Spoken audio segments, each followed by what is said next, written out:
财政部官网3号发布消息，经中美双方商定，美财政部部长耶伦将于7月6号到9号访华。美国财政部则表示，耶伦将于访华期间提出负责任地管理两国关系的必要性。耶伦自上任以来，一直被认为是对华相对温和的鸽派。今年起，耶伦也多次表态，希望能够访华。在中美关系陷入历史性低谷的当前，拜登政府右翼高级官员即将访华，能给两国关系持续止跌企稳带来怎样的正向作用？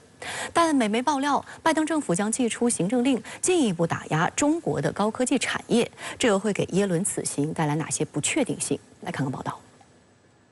美媒高度关注此次访问行程。《纽约时报》指，在国务卿布林肯上个月刚刚结束访华之际，耶伦首次以财政部长身份访华，意义重大。此访旨在稳定世界最大两个经济体之间的紧张关系。美国消费者新闻与商业频道也指，此访是拜登政府在经历了一段特别令人担忧和不稳定的时期后，深化中美沟通努力的一部分。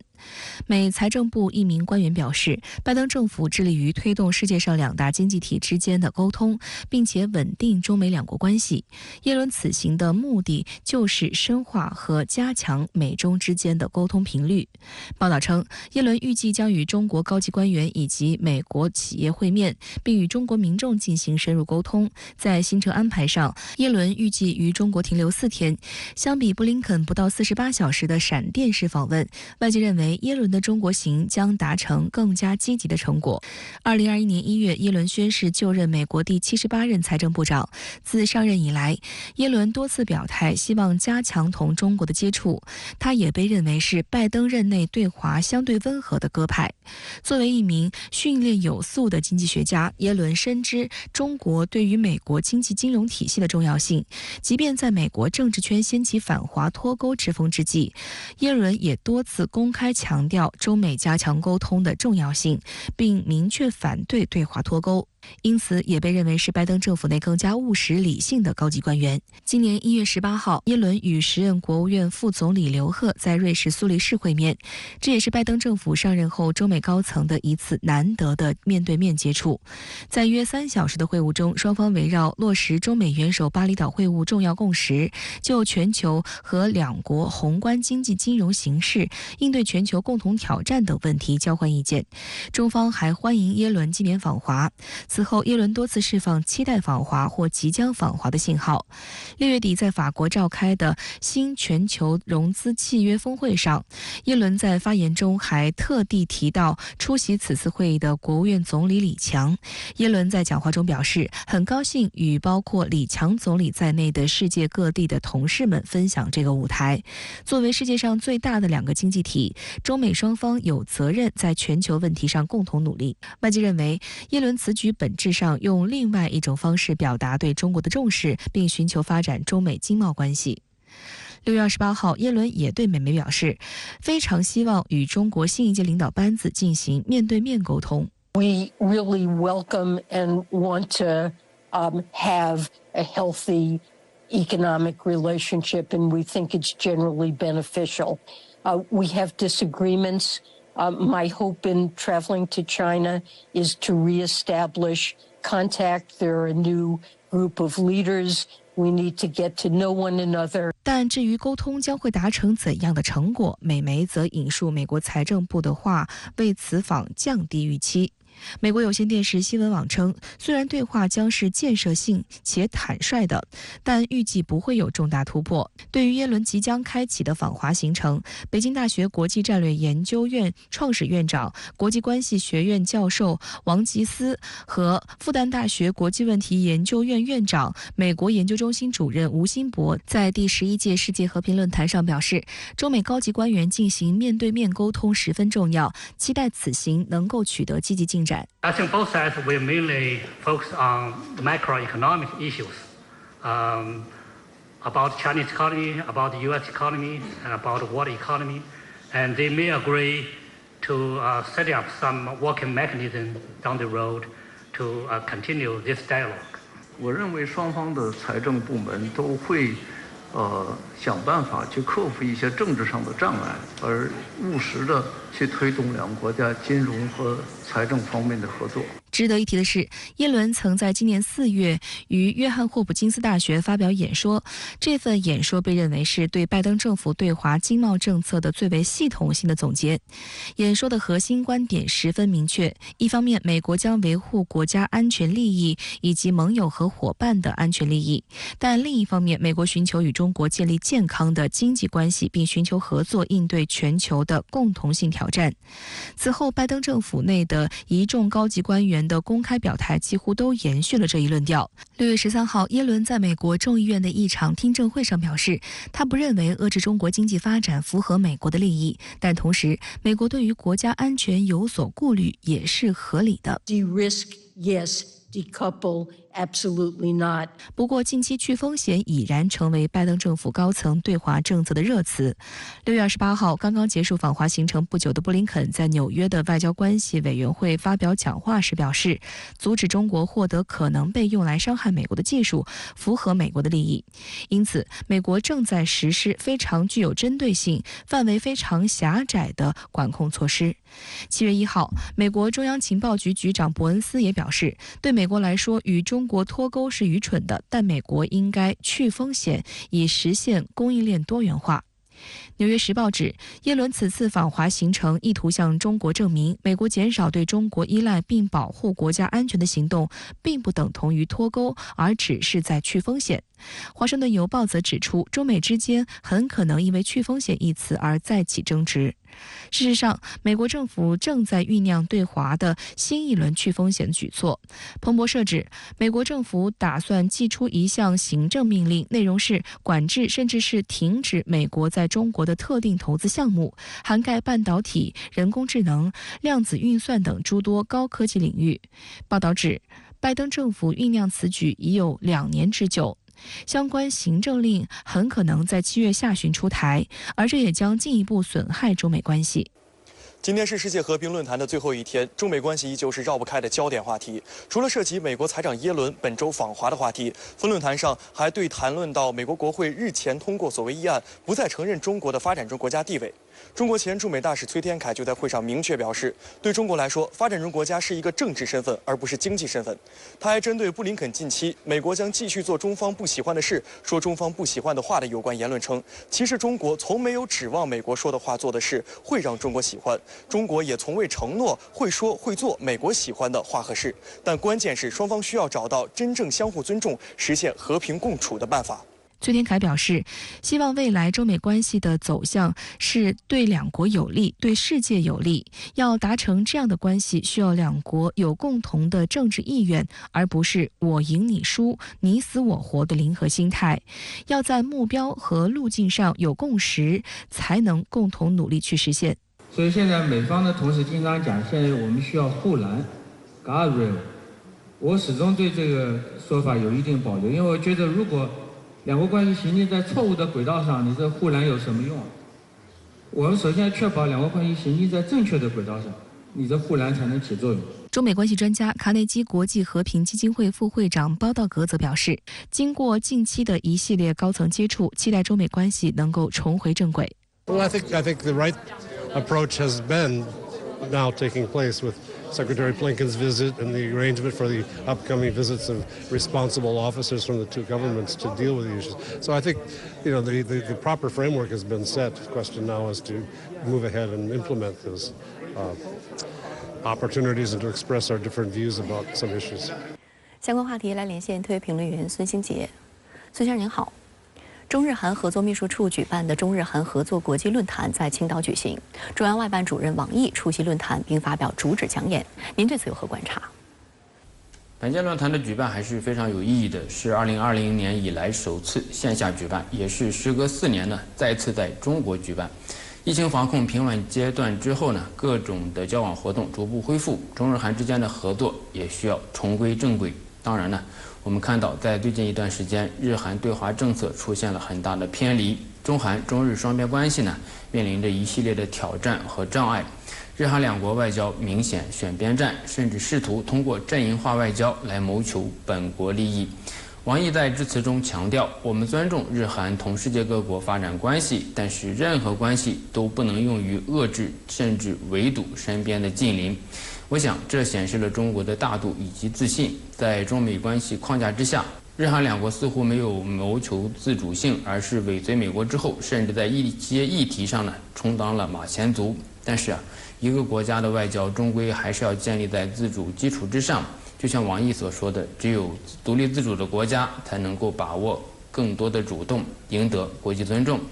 论坛的主题之一是战略沟通。中日韩关系的发展的确到了一个战略盘整和定位的时刻了。三国的经济总量已经超过了欧盟，但是如果没有战略沟通和安排，经济合作呢会受到很大的干扰。尤其是最近日韩尾随美国，强调经济安全，将贸易、产业等议题安全化。也就是说，影响到中日韩经济合作的主要原因是战略问题。未来中日韩三边关系需要新的战略基础。韩国一边倒的外交政策以及日本重大的战略政策调整，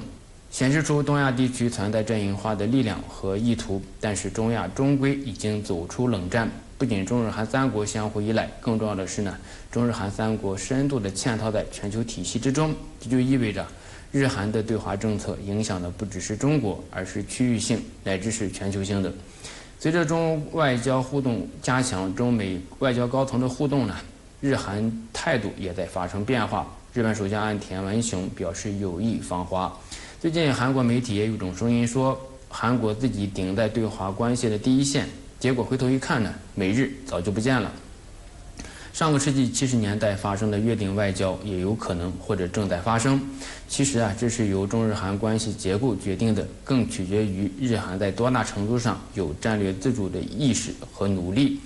王毅在致辞中呼吁中日韩三国以及亚洲各国要培育战略自主意识，维护地区团结稳定，抵制冷战思维的回潮，不受霸权霸道的胁迫。在历史性的变局之下，亚洲各国之间的战略沟通比以往任何时候都显得更加重要。亚洲的和平、发展、繁荣不仅惠及自身，更有益于世界，这是东亚地区获得世界历史地位的关键所在。中美同时官宣美国财长耶伦将访华，您对此又是如何看？耶伦访华是过去1年来不断被提起，但是一直没有实现的访问活动。在布林肯访华不到20天的时候呢，耶伦来了。我想这是中美关系止跌回升、触底反弹的重要表现，也意味着中美双方重建沟通渠道的努力取得了成效。布林肯访华之后表示，未来会看到中美之间更多的双向交流接触。耶伦访问就是这种接触的重要组成部分，未来也会看到中国外交高层访美。耶伦掌管了财政部，是美国对华经济政策的重要的部门。相比于其他部门呢，财政部以及耶伦本人在过去一段时间释放的信息相对来说是比较积极的。即便在脱钩的声音甚嚣尘上的时候呢，耶伦还是表示说脱钩将是灾难性的。在今年4月的一次演讲中，耶伦比较全面地阐述了自己对中美经济关系的看法。我们能够看到美国的不同部门，尤其是国会的不同派别，对华政策的主张有很大的区别，甚至是矛盾性。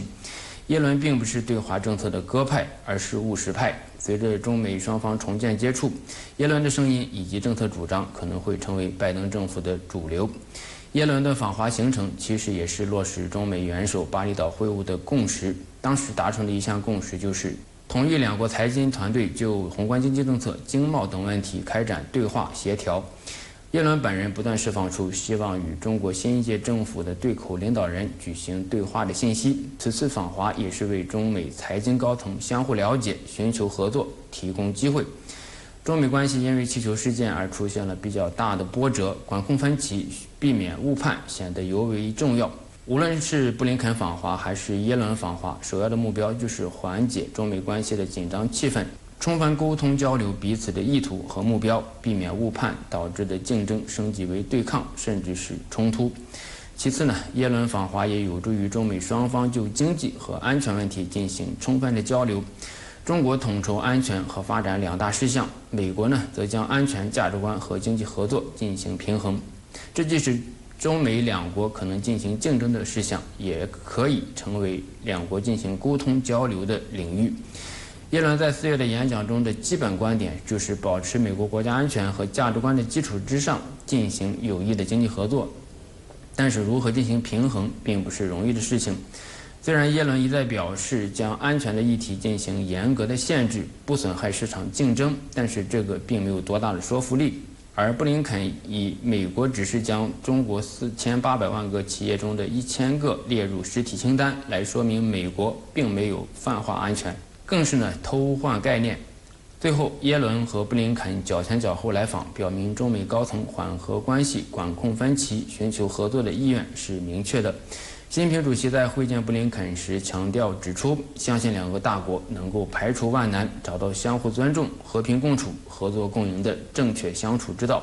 中美两国是同一国际体系的成员，中美之间的不合作是这个体系的威胁。中美两个经济体在新的现实条件下重建合作基础，将是世界发展和繁荣的福音。中国国民党2号下午举行造势活动，台湾地区前领导人马英九致辞时呼吁，为了台湾在国际间安身立命，一定要有9·2共识，让海峡不会发生战争。将代表国民党参选2024的侯友宜称赞马英九是两岸和平的代言者，称会继续国民党原有的政策、原有的方向。这被岛内媒体解读为是变相承认9·2共识。此前，侯友宜请来马英九的核心幕僚金溥聪为选战操盘，接着又在7月1号与前高雄市长韩国瑜同框，蓝营大团结露出曙光。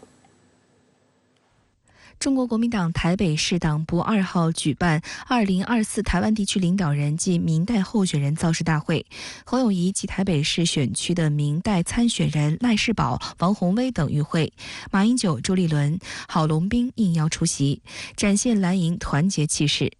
马英九在致辞时就表示，民进党在台湾执政7年，完全没办法获得民心，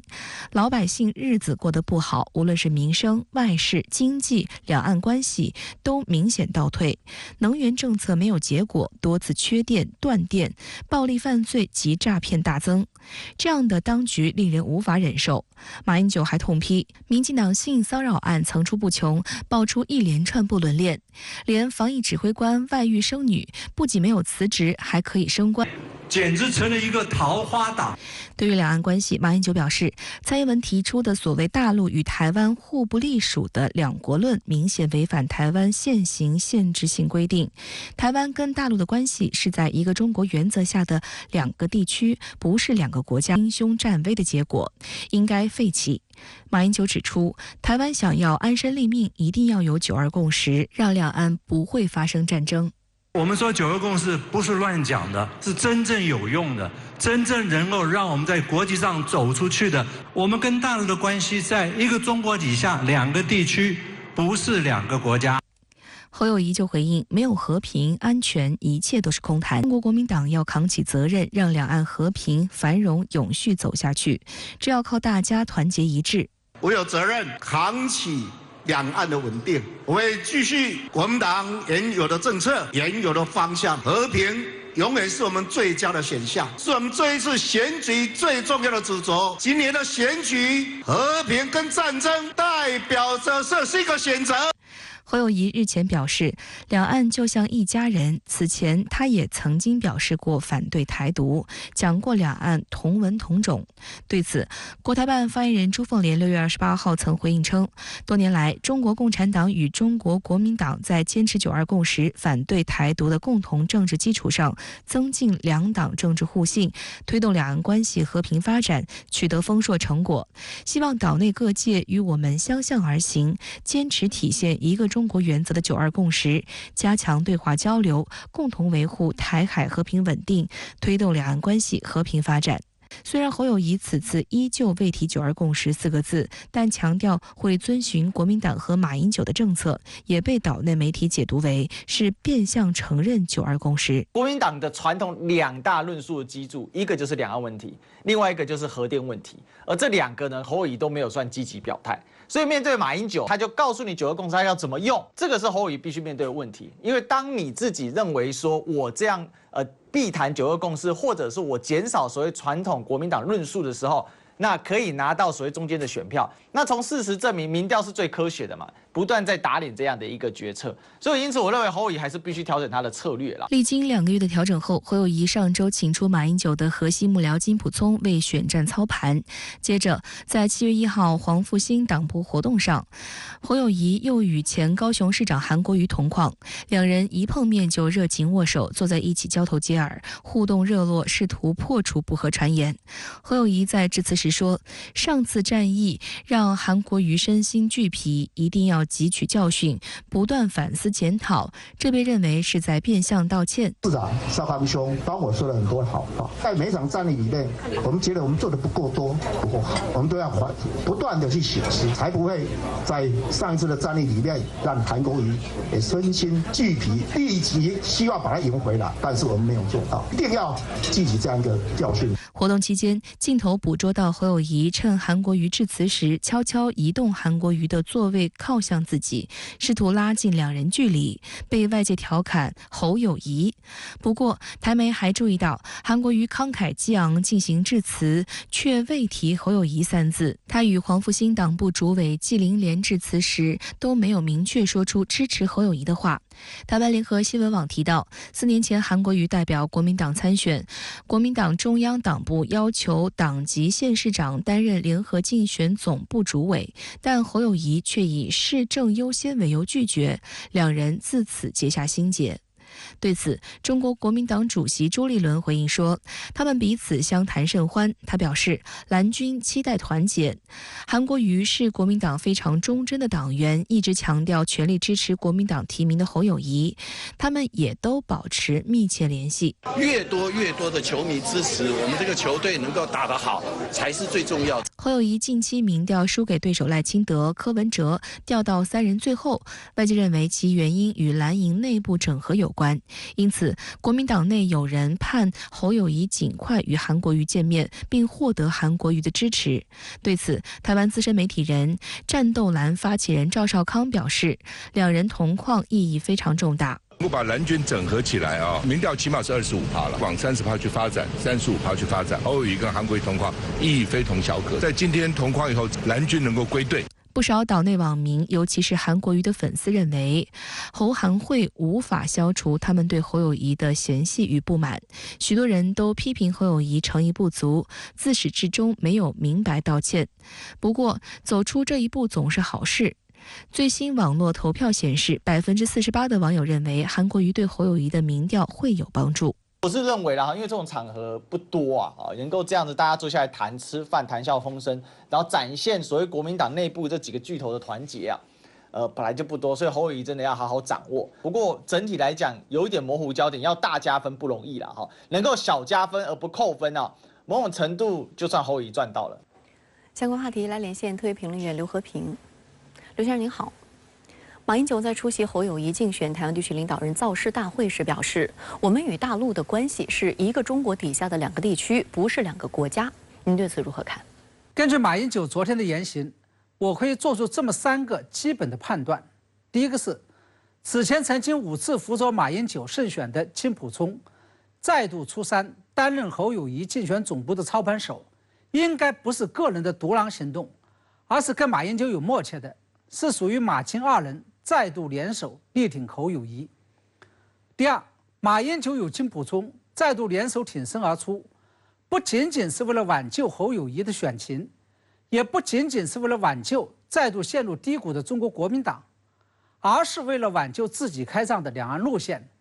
也就是马英九曾经力推的9·2共识如章，好几次走到了失控的边缘。马英九执政时期，两岸在民间人员和经贸上进入了大交流、大合作与大发展的状态，与人员交往上则陷入了不进则退的状态。马英九执政时期，不仅两岸官方的白手套、海协会与海基会密切互动，就连官方也多有往来，甚至还在新加坡破天荒地举行了历史性的两岸领导人会晤，甚至是两岸两会全面进入了老死不相往来的状态。马英九执政时期，台湾丢失了一个所谓的友邦。这样一比较，所有人就都能够得出这样一个结论：9·2共识是发展两岸关系与稳定台海局势的不二法门，是一条必由之路。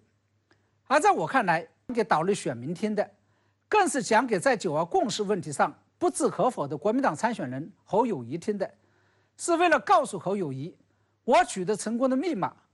就在这里，你跟着抄作业就可以了。因此，从这个层面上来看，表面上看来，2024年似乎是侯友宜与赖清德在选，但在本质上，实际上是国民党与民进党两岸路线在竞争，或者说是9·2共识与台独路线之争。我认为，只有认清了这一点，侯友宜才能够真正弄明白这场选举的大形势。面对马英九如此清晰明确的表态，接下来国民党候选人侯友宜又会如何做呢？我注意到，在马英九几乎是手把手教侯友宜怎么抄作业的情况下，侯友宜在昨天的造势大会上，仍然是在顾左右而言他，只是在大谈要在所谓对等与尊严的情况下，促进两岸交流，捍卫台海的和平。在逼急了的时候，也只是表示会沿着马英九的既有经验往前走，就是绝口不提9·2共识4个字。我不知道侯友宜在两岸路线上如此遮遮掩掩、躲躲闪闪，背后的真正动机究竟是什么？也不知道在民调已经掉到了第3，且只剩下20%左右的支持率的时候，侯友宜要拿什么来挽回深蓝势力的心？要知道，在此前一天晚上的晚宴上，韩国瑜之所以被外界认为刻意在跟侯友宜保持距离，那是因为侯友宜跟代表深蓝势力的韩国瑜之间的距离，不仅仅是身体与物理上的，更是两岸路线上的。同时，侯友宜还必须要知道，柯文哲之所以在民调上反超他，就是因为柯文哲用提议建造金厦大桥、重启两岸服贸协议谈判等等国民党的主张，赢得了相当一部分浅蓝支持者的心。而侯友宜的两岸路线，仍然只是跟在柯文哲后面重复所谓的两岸一家亲。好的，谢谢刘先生跟我们共同在线分享您的观点，谢谢。中日韩合作国际论坛7月3号在青岛举行。本届论坛是2020年以来首次回归线下，也是时隔4年再次在华举办。中共中央政治局委员、中央外事工作委员会办公室主任王毅在论坛发表题为“把握正确方向，共同振兴亚洲”的致辞，从青岛发出中日韩合作重整行装再出发的明确信号。深圳卫视特派记者在现场观察到，韩国前国会议长姜昌熙积极呼吁尽快恢复中断3年的中日韩领导人会议。中日韩3国的发展本质上体现了相互依存、互利共赢。我们要树立伙伴意识，展现全球视野，真正把对方的发展视为自身的机遇。中国将大力推进更高水平的对外开放，欢迎日韩搭乘中国高质量发展的快车，共创3国乃至亚洲的美好未来。王毅在讲话中指出，亚洲是我们的共同家园，3国是搬不走的近邻。站在时代的十字路口，中日韩3方应当保持战略定力，把握时代潮流，汲取历史智慧，坚定维护3国合作的正确方向。中日韩合作起步于1999年，通过3方努力，形成以领导人会议为核心、21个部长级会议为主体、70多个对话机制为支撑的全方位合作体系。务实合作涵盖30多个领域，是东北亚地区机制化程度最高、覆盖领域最广、影响力最大的区域合作安排。2012年10月，中日韩3国合作秘书处首次举办3国合作国际论坛，携手共同促进本地区及更大范围的和平与繁荣。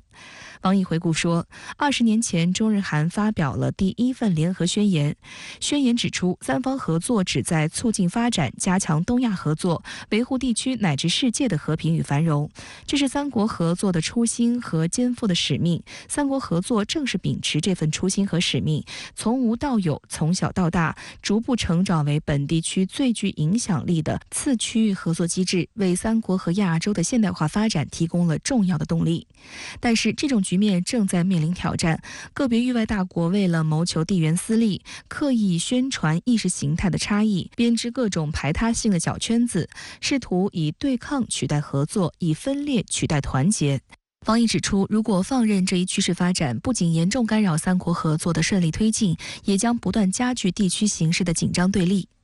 王毅指出，世界进入100年未有之大变局，亚洲处于从传统向现代跨越的重要关口。中日韩同为世界重要经济体，人口总和占全球1/5 ，GDP 之和超过全球总量1/4。亚洲的和平需要三方共同呵护，亚洲的繁荣需要三方共同推动，亚洲的振兴需要三方共同奋斗。为此，中方提出5点建议：一、要加强互信，携手维护地区和平稳定；二、要加强互惠，携手打造经济增长动能；三、要加强互联，携手推进区域经济一体化；四、要加强互助，携手应对共同挑战；五、要加强交流互鉴，携手培育社会民意基础。在论坛上，韩国外交部长朴正和日本外务大臣林芳正分别以视频方式发表致辞，一致强调，在国际形势复杂深刻的背景下，